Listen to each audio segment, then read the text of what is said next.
रानू ने तो हद कर दी। अब मैं इन दोनों को सबक सिखाऊंगा। हा हा हा हा। ऐसा सबक कि फिर कभी कोई मेरी बात टाले नहीं। दोपहर होते होते आसमान में काले बादल घिर आए। तेज हवा चलने लगी, पेड़ों के पत्ते उड़ने लगे। बॉस चील ने अपने पंख फैलाए और नदी के ऊपर चक्कर लगाने लगा। रानो ने बच्चों को घर के अंदर बैठाया, लेकिन तभी उसने देखा कालू कौवा नदी किनारे जाल की मरम्मत कर रहा था और ऊपर से बॉस चील उसकी तरफ झपट्टा मार रहा था। कालू, सावधान!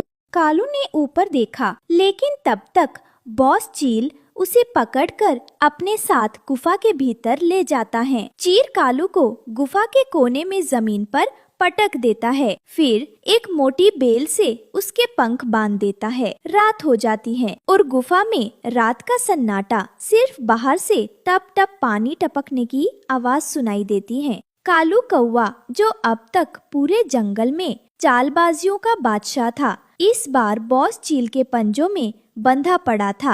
अरे ये चील तो अपने आप को राजा समझता है। अरे मैं तो कालू हूँ, कालू, जिसके दिमाग में 100 खोपड़ियाँ घूमती हैं। देखता हूँ कैसे निकलता हूँ यहाँ से।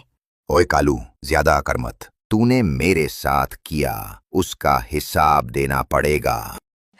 बॉस, गलती हो गई, मैं मानता हूँ, पर सोचो हम लड़का क्या पाएंगे। मैं मछली पकड़ने में माहिर हूँ। अगर हम मिलकर काम करें तो तुमको भी फायदा, मुझे भी फायदा और रानो जैसी बेचारी को भी खाना मिल जाएगा।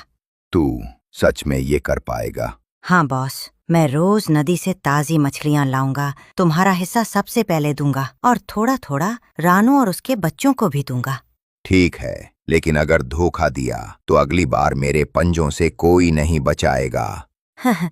अरे बॉस, अब तो हम टीम हैं, धोखा क्यों देंगे? चील रस्सी खोल देता है। कालू अपने पंख फैलाकर खड़ा होता है। उस दिन से कालू फिर से मछली पकड़ने का काम करने लगा, लेकिन अब सिर्फ अपने लिए नहीं, बॉस चील के लिए और रानो जैसी जरूरतमंद